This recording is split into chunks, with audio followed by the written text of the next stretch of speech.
Hey, good afternoon, everybody. Happy Saturday. I'm not going to take too much of your time. I know lots of football games going on, and that's the great thing about YouTube is you don't have to watch it live. You can watch the recorded version of it.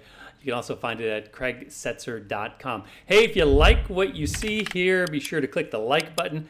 That helps elevate it in the YouTube stream platform of things.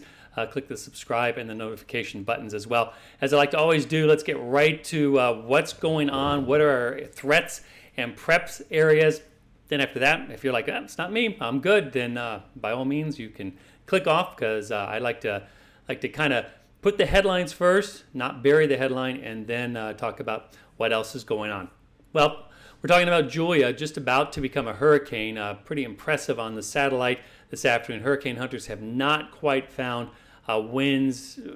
They're just close to supporting a hurricane, but maybe not quite there yet. But Julia is intensifying, as you can see in the lower right-hand satellite loop there on the screen. You can see looking quite different than just 24 hours ago. I'm not going to spend a lot of time going into detail on Julia, and if during this video the new advisory comes in, the 5 o'clock advisory comes in on Julia, then of course we'll take it right away. But even if it doesn't come in, everything right now is pretty much baked in the cake. Julia will likely become a hurricane before landfall in central Nicaragua. But the area of concern, of course, is the coastal areas of Nicaragua in the high threat condition category. Of course, this graphic indicates areas that would likely need to prepare for hurricanes. Tropical storms, not so much, maybe strong tropical storms, but basically hurricanes. So if you're in the red area, that means you should be preparing or have prepared. Orange areas means you could get some stormy weather.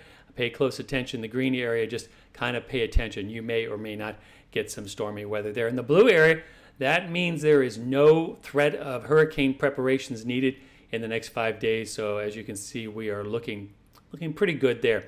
In terms of the season, it has been a busy one. In fact, in the last 6 weeks, starting about August 26th, we have had 4 hurricanes, and Julia might become the 5th hurricane. Here is that graphic showing first Danielle, which was kind of a higher latitude storm.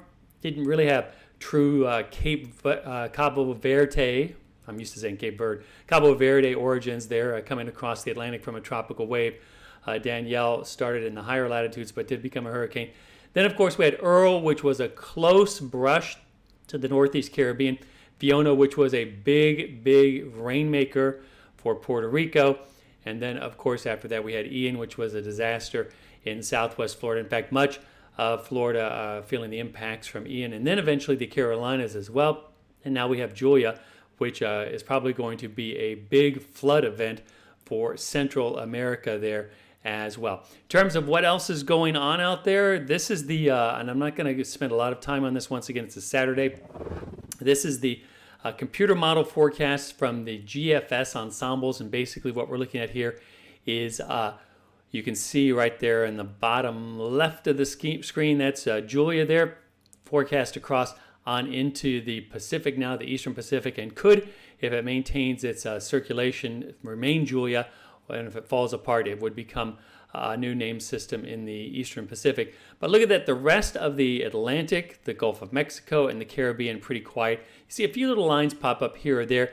That's just, for the most part, a weak system or possibly even some noise in the model there, especially from Florida, east and northeast out in the Atlantic. So after kind of waking up with a vengeance, the tropical Atlantic looks like it is quieting down now. And we're at the end, basically, of the Cabo Verde season. The waves that are coming across out of Africa now are much weaker. The water temperature is starting to cool down out there. The shear is beginning to increase as well. So things beginning to quiet down now as that part of our season comes to an end. Of course, we always have to watch the Caribbean. Close to the Gulf of Mexico, maybe the southern Gulf of Mexico, what happens is that the western and northwest Gulf of Mexico, the risk for hurricanes begins to decrease now as we go through October in coastal Texas. But the risk of hurricane landfalls is at its highest in October, unfortunately, for Florida. So nothing right now, nothing out there, but certainly we will always keep our eyes on that. And then we could get some hybrid type of storm, possibly with a front off the East Coast. But once again, the Caribbean, kind of that's our main area of focus, and mainly in the Western Caribbean. So the advisory has not come in. That's fine. Not much probably to report with that.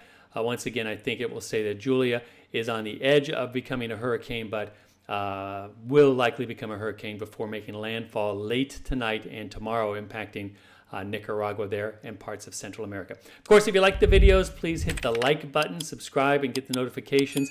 And I think this is going to be the last live video update that I'm going to do until something else develops, if it develops.